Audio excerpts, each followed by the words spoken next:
Subscribe करिए HiFi Study channel को, bell icon को प्रेस कीजिए लेटेस्ट वीडियो अपडेट सबसे पहले पाने के लिए। Hello friends, once again welcome back to only YouTube channel HiFi Study पर आपका स्वागत है। और आज मैं यहाँ पे आपके सामने लेकर आई हूँ संस्कृत के वेरी मोस्ट इंपॉर्टेंट क्वेश्चन। ठीक है, सो प्लीज़ ध्यान से देखना। ठीक है, और हाँ, जो इससे पहले के जो 15 क्वेश्चन है वो ऑलरेडी से मैं करा चुकी हूँ। ठीक है, तो जिसने वह वीडियो नहीं देखा है तो सो प्लीज़ उस वीडियो को भी देख लेना। ठीक है, क्योंकि बहुत ज़्यादा इंपॉर्टेंस है। ठीक है, तो चलिए फिर स्टार्ट करते हैं आपका बिना टाइम वेस्ट किए। ठीक है, फर्स्ट है यहाँ पे निम्नलिखित संस्कृत वाक्यों का हिंदी में अनुवाद कीजिए। ठीक है, तो फर्स्ट सा निसर्गेण चंचल है, तो इसको आपको हिंदी में कन्वर्ट करना है। ठीक है, तो सा का मतलब क्या होता है? वह। ठीक है, और निसर्गेण का मतलब होता है स्वभाव, और चंचल का मतलब चंचल ही होता है। ठीक है, तो वह स्वभाव से क्या है? चंचल है। फिर नेक्स्ट है हमारे यहाँ पे सा पादेन खज्ज है। ठीक है, तो सा का भी क्या होता है? वह होता है। ठीक है, और पादेन का होता है पैर, खज्जे का मतलब होता है लंगड़ा, तो वह पैर से लंगड़ा है। ठीक है, सा पादेन खज्जा को जब हम हिंदी में कन्वर्ट करेंगे तो उसका मतलब होता है कि वह पैर से लंगड़ा है। नेक्स्ट, आसपास की वस्तुएं, पेड़, घर, बगीचा तथा पौधे के संस्कृत में नाम लिखिए। ठीक है, तो संस्कृत नाम क्रमशः, जैसे कि पेड़ का क्या होता है? वृक्ष है। ठीक है, फिर घर का गृह में, बगीचा उद्यान, और पौधे का क्या होता है? पादप। ठीक है, वेरी मोस्ट इंपॉर्टेंट है और बहुत ही ज़्यादा इजी भी है। ठीक है, तो आप इनको लर्न कर लेना। नेक्स्ट है फिर निम्नलिखित फल व सब्जियों के नाम संस्कृत में लिखिए। ठीक है, जैसे कि यहाँ पे है जामुन, आम, कद्दू या फिर करेला, इनको आपको संस्कृत में कन्वर्ट करना है। ठीक है, तो जामुन का क्या होता है? जम्बू। ठीक है, और आम का आम्र, कद्दू का मधुर कुष्मांडमय, और करेला का मतलब होता है कारपेल। ठीक है, तो कैसे याद करना है इनको? जैसे कि जा से जामुन, तो जा से क्या बन जाएगा? जम्बू। ठीक है, आ से आम, तो आ से ही आम्र, बहुत ज़्यादा इजी है ये तो। और करेला का से ही करेला, और का से ही कारवेल। ठीक है, नेक्स्ट है फिर पशु पक्षियों, कौवा, भौरा, पक्षी तथा कोयल के संस्कृत में नाम लिखिए। ठीक है, तो इन पशु पक्षियों का संस्कृत नाम क्रमशः। ठीक है, तो कौवा का क्या होता है? काक, भौरा का भरमर है, पक्षी का खग है। ठीक है, और कोयल का होता है पिक है। ठीक है, फिर नेक्स्ट देखते हैं आगे। आसपास की वस्तुएं, फूल, चौराहा, अनार, नींबू, गेंद को संस्कृत में लिखिए। ठीक है, तो संस्कृत नाम क्रमशः, फूल का क्या होता है? पुष्पमय। ठीक है, चौराहा चतुष्पथ है। ठीक है, अनार को क्या बोलते हैं संस्कृत में? दाड़िम, और नींबू को नींबू कमय, तो बहुत ज़्यादा ईजी है। ठीक है, क्योंकि नींबू और नींबू कमय। ठीक है, बहुत ज़्यादा ईजी है। और फिर गेंद का क्या होता है? कंदूक है। ठीक है, फिर नेक्स्ट है वाच शब्द संस्कृत में पुल्लिंग है या स्त्रीलिंग? ठीक है, तो वाच शब्द संस्कृत में क्या है? स्त्रीलिंग है। फिर नेक्स्ट है संज्ञा एवं सर्वनाम में उदाहरण सहित अंतर कीजिए। ठीक है, संज्ञा और सर्वनाम के आपको एग्जाम्पल्स बताने हैं यहाँ पर। ठीक है, तो सबसे पहले है संज्ञा। ठीक है, तो संज्ञा क्या होता है? जिसमें किसी प्राणी या फिर वस्तु या फिर स्थान या फिर भाव का बोध होता है, उसे हम क्या कहते हैं? संज्ञा कहते हैं। ठीक है, तो जैसे कि उन्होंने यहाँ पे एग्जाम्पल दिया है कि मोहन और सोहन आगरा गए, तो देखो मोहन और सोहन क्या हुआ? ठीक है, तो यह प्राणी के नाम हुए। ठीक है, तो मोहन और सोहन। ठीक है, जहाँ पे बिल्कुल किसी का नाम होता है तो वहाँ पे क्या होती है? वहाँ पे संज्ञा होती है। ठीक है, और जैसे कि यहाँ पे क्या है? सर्वनाम, हम मथुरा गए। ठीक है, इन्होंने किसी का नाम नहीं लिया यहाँ पे। ठीक है, तो क्या बोल दिया डायरेक्टली कि हम मथुरा गए। तो जहाँ पर संज्ञा के स्थान पर ही, ठीक है, किसी सर्वनाम का नाम लिया जाता है तो वहाँ पे क्या होता है? सर्वनाम होता है। ठीक है, जैसे कि यहाँ पे है मोहन। ठीक है, जैसे यहाँ पे है कि मोहन बाजार गया। ठीक है, और हम बोल देते हैं कि वह बाजार गया, तो यहाँ पे मोहन क्या हुआ? संज्ञा हुआ, और वह बाजार गया, वह क्या हुआ? यहाँ पे सर्वनाम हुआ। ठीक है, क्योंकि मैंने मोहन के स्थान पर किसका नाम ले दिया? यहाँ पे वह। ठीक है, आगे है फिर पितरह सखी इदमय कुकुभय अपय अदस्य, शब्दों में से संज्ञा व सर्वनाम को अलग अलग छांट कर लिखिए। ठीक है, तो संज्ञा और सर्वनाम को आपको इनमें से अलग अलग छांट कर लिखना है। ठीक है, तो संज्ञा है हमारा पितृ और सखी, ठीक है, क्योंकि यह क्या है, यह बिल्कुल नाम है, ठीक है, पितृ है और सखी है, और सर्वनाम क्या हुआ यहाँ पे, ईदम है, ककूब है, अपय, अदश है, ठीक है। तो ये क्या हुए, ये हमारे सर्वनाम हुए, बहुत ईजी है, ठीक है। फिर नेक्स्ट है, निम्नलिखित नीतिपरक हिंदी वाक्यों का संस्कृत में अनुवाद कीजिए। तो सज्जन पुरुषों की बात को मानना चाहिए, ठीक है, इसको आपको संस्कृत में कन्वर्ट करना है, ठीक है। तो कर्तव्य ही सत्ता वच्च है, ठीक है, इसका मतलब होता है कि सज्जन पुरुषों की बात को मानना चाहिए, कर्तव्य ही सत्ता वच्च है, ठीक है। फिर नेक्स्ट है, विद्या धर्म से ही शोभा देती है, ठीक है। तो विद्या का विद्या, धर्म धर्मेण, शोभा शोभते, ठीक है। तो विद्या जो होती है वह धर्म, विद्या जो होती है वह धर्मेण शोभते, विद्या धर्म से ही शोभा देती है। नेक्स्ट है, फिर हम सब पाठ पढ़ेंगे, वाक्य का संस्कृत में अनुवाद कीजिए, ठीक है। तो हम सब पाठ पढ़ेंगे, हम का क्या होता है, वयम है, ठीक है, पाठ का होता है पाठ है, और पढ़ेगा क्या होगा, पठिष्याम है, ठीक है। तो हम सब पाठ पढ़ेंगे, वयम है, पाठ है, पठिष्याम है, ठीक है। फिर नेक्स्ट है, संज्ञा के भेद है, तो संज्ञा के 5 भेद है, कितने होते हैं, संज्ञा के 5 भेद होते हैं, ठीक है। क्या होता है संज्ञा, जैसे मैंने आपको बताया है कि जिसमें किसी प्राणी, वस्तु या फिर स्थान का भाव का बोध होता है, उसे हम क्या कहते हैं, उसी को हम नाउन या फिर संज्ञा कहते हैं, ठीक है। और इन्होंने यहाँ पे 5 प्रकार बताए हैं, इसके भेद बताए, ठीक है। तो फर्स्ट क्या होता है हमारा यहाँ पे, फर्स्ट होता है हमारे यहाँ पे व्यक्तिवाचक, क्या होता है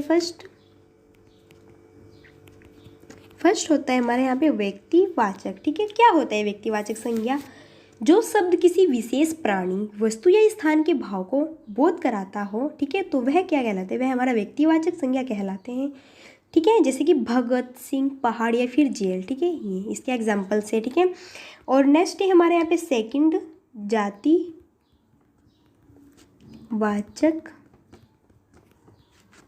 संज्ञा, ठीक है, क्या है, जातिवाचक संज्ञा, ठीक है। तो क्या होता है, जो शब्द किसी प्राणी, स्थान या वस्तु की जाति या समूह का बोध कराते हैं, उसे हम जातिवाचक संज्ञा कहते हैं। जैसे कि क्या हुआ यहाँ पे, जैसे कि पुरुष, ठीक है, और गेंद और घर, ठीक है, और भी बहुत सारे एग्जाम्पल्स हो सकते हैं, ठीक है। फिर नेक्स्ट हमारे यहाँ पे थर्ड आता है भाववाचक संज्ञा, भाववाचक संज्ञा, ठीक है। तो क्या होता है भाववाचक संज्ञा, जो शब्द किसी भाव, गुण, दोष, ठीक है, इन सभी का क्या कराता है, बोध कराता है, उसी को हम क्या कहते हैं, उसी को हम भाववाचक संज्ञा कहते हैं। जैसे कि मिठास या फिर प्रेम या फिर क्रोध या फिर बुढ़ापा, ये सब क्या है, भाव है, ठीक है, क्या है, ये सब भाव है, ठीक है। फिर नेक्स्ट है यहाँ पे फोर है यहाँ पे हमारा समुदाय संज्ञा, समुदाय संज्ञा, ठीक है, समुदाय संज्ञा, ठीक है। तो क्या होता है समुदाय संज्ञा, जिन संज्ञा शब्दों से व्यक्तियों या फिर वस्तुओं के समूह का बोध होता है, ठीक है, व्यक्तियों या फिर वस्तुओं के समूह का बोध होता है, उन्हें क्या कहते हैं, समुदायक वाचक संज्ञा कहते हैं, ठीक है। जैसे कि क्या हो गया यहाँ पे, जैसे कि सभा, तो सभा में बहुत सारे बंदे होते हैं, तो क्या हो गया, एक समुदाय हो चुका है, ठीक है। जैसे कक्षा, ठीक है, तो कक्षा में बहुत सारे स्टूडेंट्स होते हैं, टीचर्स होते हैं, तो क्या होगा, एक समूह हो चुका है, ठीक है। जैसे कि सेना में बहुत सारे में होते हैं, ठीक है, समूहवाचक, तो वहाँ पे क्या हो गया, समूहवाचक। जैसे पुस्तकालय में बहुत सारी पुस्तकें होती है, तो वहाँ पे क्या हो गया, समूहवाचक, ठीक है, समुदायवाचक, ठीक है। जैसे कि दल में बहुत सारा होता है समुदाय, ठीक है, तो वहाँ पे क्या हो, समुदायवाचक संज्ञा। फिर नेक्स्ट है हमारे यहाँ पे 5 पे हमारा यहाँ पे द्रव्यवाचक संज्ञा, द्रव्यवाचक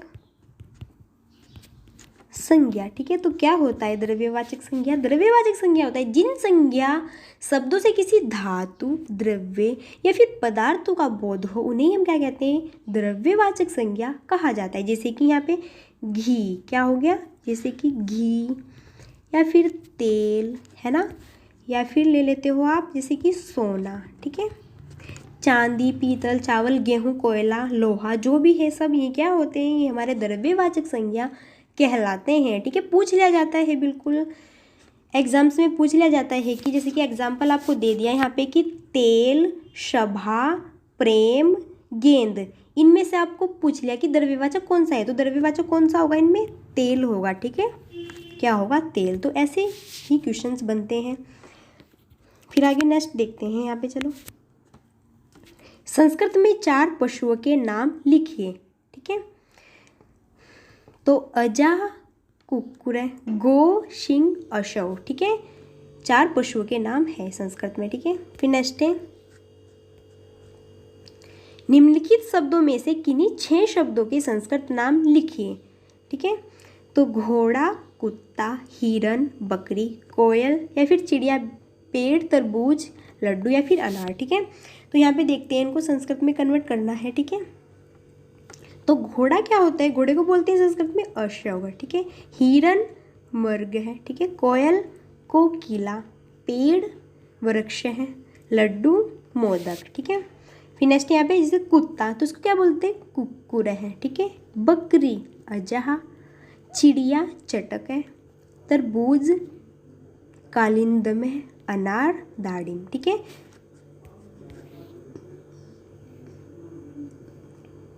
फिर नेक्स्ट है, मकरा, सारिका, मराल, शशक है, शब्दों में से किन्हीं 2 शब्दों का हिंदी में अर्थ लिखिए, ठीक है। तो मकरे का मतलब क्या होता है, घड़ियाल, और मराल हंस या फिर बत्तख, ठीक है।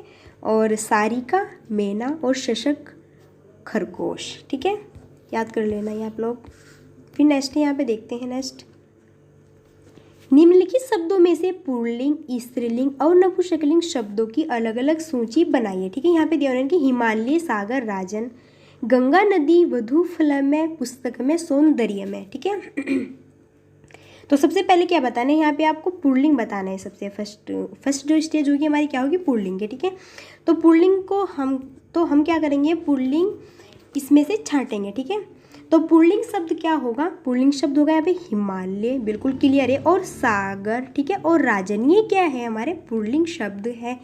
फिर है हमारे यहाँ पे स्त्रीलिंग शब्द, जैसे कि गंगा, नदी और वधु, ठीक है, बहुत ज़्यादा ईजी है। और फिर नपुंसकलिंग मैंने आपको बताया था कि जिसके बाद में भी क्या होता है, हलंत होता है, वहीं पे क्या होता है, वहीं पे हमारा नपुंसकलिंग होता है। देखो सबके पीछे हलंत है ना, जिसकी पुस्तक में, सौंदर्य में या फिर फल में, ठीक है। तो ये क्या होगा, हमारा नपुंसकलिंग शब्द हुए, ठीक है। नेक्स्ट है फिर संप्रदान कारक का प्रयोग किस विभक्ति के लिए किया जाता है, ठीक है। तो संप्रदान कारक का प्रयोग चतुर्थी विभक्ति के लिए शब्द हेतु किया जाता है, ठीक है। यहाँ पे किसकी बात हुई, संप्रदान की, ठीक है। तो संप्रदान के लिए इसका यूज़ किया जाता है, ठीक है। और क्या होते हैं, जैसे कि कारक, ठीक है, उन्होंने यहाँ पे बात की संप्रदान कारक की, लेकिन संप्रदान कारक का प्रयोग किस विभक्ति के लिए किया जाता है, तो वह किया जाता है के लिए शब्द हेतु का प्रयोग किसके लिए किया जाता है, ठीक है। कारक क्या होते हैं, थोड़ा समझ लेते हैं इसको, कारक क्या होते हैं। जैसे कि क्रिया के साथ प्रत्यक्ष संबंध रखने वाले विभक्ति युक्त रूपों को क्या कहा जाता है, कारक कहा जाता है। जो क्रिया के साथ प्रत्यक्ष संबंध रखने वाले विभक्ति युक्त रूपों को क्या कहा जाता है, कारक कहा जाता है, ठीक है। जो क्रिया के साथ अपने संबंध रखते हैं उसी को क्या कहा जाता है, कारक कहा जाता है, ठीक है। और संस्कृत में कारक को क्या कहते हैं, हम विभक्ति कहते हैं, क्या कहते हैं, विभक्ति, ठीक है। तो संस्कृत में कारक को विभक्ति कहा जाता है, ठीक है। चलिए फिर देखते हैं नेक्स्ट, ध्रुवम पाए पादाना में से संबंधित विभक्ति का नाम लिखिए, ठीक है, बहुत बड़ा नाम है तो, ठीक है। तो इसमें कौन सी विभक्ति होगी, इसमें होगी हमारी पंचमी, ठीक है। फिर नेक्स्ट है राम हरि गुरु सर्व तदय युष्मदय अस्मदय शब्दों में से संज्ञा एवं सर्वनाम को अलग अलग छांट कर लिखिए। संस्कृत ऐसी ही होती है, ठीक है, ऐसे ही पढ़ी जाती है। इसकी तो इनको छांट कर लिखना है, ठीक है। संज्ञा और सर्वनाम बताना है इनमें से, ठीक है। तो चलिए फिर छांटते हैं। तो फर्स्ट है हमारे यहाँ पे संज्ञा बताने इसमें, तो संज्ञा क्या है, राम हरि गुरु, क्योंकि यह क्या है, बिल्कुल नाम को शो कर रहा है। तो जहाँ पर बिल्कुल किसी व्यक्ति के नाम को शो करता है तो वहाँ पे क्या होते हैं, वहाँ पे संज्ञा नाउन होते हैं, ठीक है। और सर्वनाम जैसे कि सर्व है, तदय, युष्मदय, अस्मदय, ठीक है। तो यह क्या हो गए, यह हमारे सर्वनाम होंगे, ठीक है। सो फिर ये था आज का हमारा छोटा सा ऐसा, आशा करती हूँ कि आप लोगों को समझ में आ गया होगा। ठीक है, I just hope you like. So thanks for watching, keep study and bye bye.